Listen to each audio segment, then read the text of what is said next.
ನಿಮ್ಮ ಹಳೆಯ ಚಿನ್ನದ ಒಡವೆನ ಅಧಿಕ ಬೆಲೆಗೆ ಮಾರಬೇಕೆ? ಆಟಿಕಾಗೆ ಕಾಲ್ ಮಾಡಿ 8880 Attica gold company. Petrol diesel ಬೆಲೆ ಏರಿಕೆಯ ಕಿಚ್ಚು ಜೋರಾಗ್ತಾ ಇದೆ. ಕಲಬುರಗಿಯಲ್ಲಿ ವಾಹನ ಸವಾರರು ಬಹಳ ಆಕ್ರೋಶ ಹೊರ ಹಾಕ್ತಾ ಇದ್ದಾರೆ. ಒಂದೇ ತಿಂಗಳಲ್ಲಿ 4 ಬಾರಿ ಬೆಲೆ ಏರಿಕೆ ಮಾಡಿದ್ಯಾಕೆ? ದೇಶ ಆಪತ್ತಿನಲ್ಲಿದೆ ಅಂತ ಹೇಳುತ್ತಲೇ ಲೂಟಿ ಮಾಡ್ತಾ ಇದ್ದೀರಾ ಅಂತ ಪ್ರಶ್ನೆ ಮಾಡ್ತಾ ಇದ್ದಾರೆ ಜನ.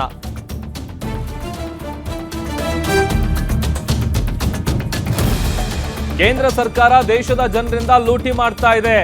ಮೋದಿ ವಿರುದ್ಧ ಆಕ್ರೋಶವನ್ನ ಹೊರ ಹಾಕಿದ್ದಾರೆ ಕಲಬುರಗಿಯ ಜನ. ಯಾಕೆ ಪದೇ ಪದೇ ಈ ತರ ಪ್ರೈಸ್ ಜಾಸ್ತಿ ಮಾಡ್ತಿದ್ದೀರಾ ಹಂತ ಹಂತವಾಗಿ? ಅದರಲ್ಲೂ ಕಳೆದ 12 ದಿನದಲ್ಲಿ 4ನೇ ಬಾರಿಗೆ ಯಾಕೆ ಏರಿಕೆ ಮಾಡಿದ್ದು ಅಂತೇಳಿ ಆಕ್ರೋಶ ಹೊರ ಹಾಕ್ತಾ ಇದ್ದಾರೆ ಪ್ರಧಾನಿ ನರೇಂದ್ರ ಮೋದಿ ಅವರ ವಿರುದ್ಧ.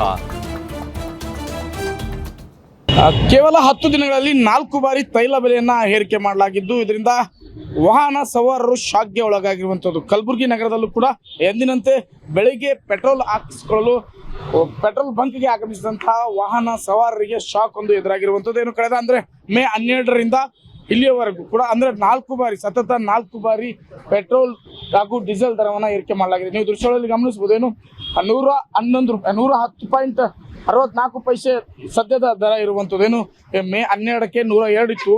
ಕೇವಲ 12 ದಿನದಲ್ಲೇ 4 ಬಾರಿ ಏರಿಕೆ ಮಾಡಿದ್ರಿಂದಾಗಿ ಈಗ ವಾಹನ ಸವಾರರು ಶಾಕ್ಗೆ ಒಳಗಾಗಿರುವಂಥದ್ದು. ಏನು ಪ್ರಧಾನಿ ನರೇಂದ್ರ ಮೋದಿ ಅವರು ಪೆಟ್ರೋಲ್ ಹಾಗೂ ಡೀಸೆಲ್ ಅನ್ನ ಮಿತವಾಗಿ ಬಳಕೆ ಮಾಡಿ ಏನೋ ಒಂದು ಕರೆಯನ್ನು ನೀಡ್ತಾರೆ. ಅದರ ನಂತರ ಸತತವಾಗಿ ಪೆಟ್ರೋಲ್ ಹಾಗೂ ಡೀಸೆಲ್ ಬರೀ ಏರಿಕೆ ಆಗ್ತಾ ಹೋಗುತ್ತೆ. ಹೀಗಾಗಿ ವಾಹನ ಸವಾರರು ಶಾಕ್ಗೆ ಒಳಗಾಗಿರೋದು. ನಮ್ಮ ಜೊತೆ ಮಾತಾಡೋದಕ್ಕೆ ವಾಹನ ಸವಾರಿದ್ದಾರೆ. ಯಾವ ಸಮಸ್ಯೆ ಆಗ್ತಿದೆ ಸರಿಯಾಗಿ ವಾರದಲ್ಲಿ 4 ಬಾರಿ ಪೆಟ್ರೋಲ್ ಡೀಸೆಲ್ ದರ ಏರಿಕೆ ಮಾಡಲಾಗಿದೆ, ಏನು ಹೇಳ್ತೀವಿ ಸರ್? ಇದು ದೇಶಭಕ್ತರು ಮಾತ್ರ ಇವತ್ತು ಇದನ್ನು ಒಪ್ಕೋಬೇಕಾಗತ್ತೆ. ಯಾಕಂದರೆ ಯಾರಾದರೂ ದೇಶಭಕ್ತರು ಇಲ್ಲ ಅಂತಂದರೆ ಈ ಪೆಟ್ರೋಲ್ ದರ ಮತ್ತು ಡೀಸೆಲ್ ದರ ಬೆಲೆ ಏರಿಕೆಗಳನ್ನು ಖಂಡಿಸಬೇಕು. ನಾವಂತೂ ದೇಶಭಕ್ತರಿದ್ದೀವಿ. ಆ ಕಾರಣಕ್ಕಾಗಿ ಮೋದಿಯವರಿಗೆ ನಾವು ಸಾಷ್ಟಾಂಗ ನಮಸ್ಕಾರವನ್ನು ಹಾಕುತ್ತಾ ನಾವೇನದ ಅವರು ಏನು ಮನೆಯಲ್ಲೇ ಕುತ್ಕೋ ಅಂದ್ರೆ ಮನೆಯಲ್ಲೇ ಕುತ್ಕೋತೀವಿ, ಉಸಿರಾಟ ತೊಗೋಬೇಡ ಅಂದರೆ ಉಸಿರಾಟನೂ ತೊಗೊಂಬಲ್ಲ. ಇಲ್ಲಾಂದ್ರೆ ಏನಾಗತ್ತಂದರೆ ಈಗ ಜನಸಾಮಾನ್ಯರು ಒಂದು ವೇಳೆ ಮೋದಿಯವ್ರ ಮಾತನ್ನು ಮೀರಿದರೆ ಅವರು ಪಾಕಿಸ್ತಾನಕ್ಕೆ ಹೋಗಬೇಕು, ಇಂಡಿಯಾದಲ್ಲಿ ಇರಬಾರ್ದು. ಅದಾನಿ ಅಂಬಾನಿ ಬಿಟ್ಟರೆ ಇವರಿಗೆ ಯಾರೂ ಗೊತ್ತಿಲ್ಲ. ಯಾವ ಜನಸಾಮಾನ್ಯರು ಬೇಕಾಗಿಲ್ಲ, ಬಡವರು ಬೇಕಾಗಿಲ್ಲ. ಅವಾಗ ಕೂಟ ಕಡೆ ನಾನು ಒಬ್ಬ ಸಾಧು ಇದ್ದನು, भाई और बहनों आपको 65 रुपये का पेट्रोल चाहिए या 25 रुपये का पेट्रोल चाहिए?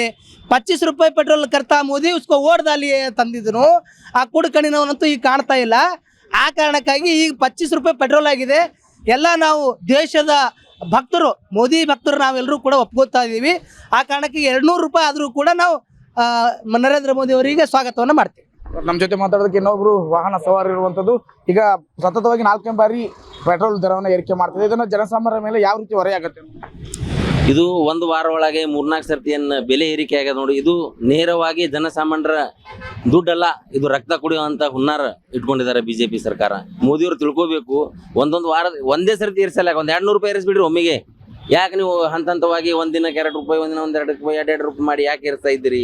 ಒಮ್ಮೆಗೆ ಒಂದು 200 ಮಾಡಿಬಿಡ್ರಿಲ್ಲ, ನಿಶ್ಚಿಂತೆ ಆಗ್ಬಿಡ್ತದ.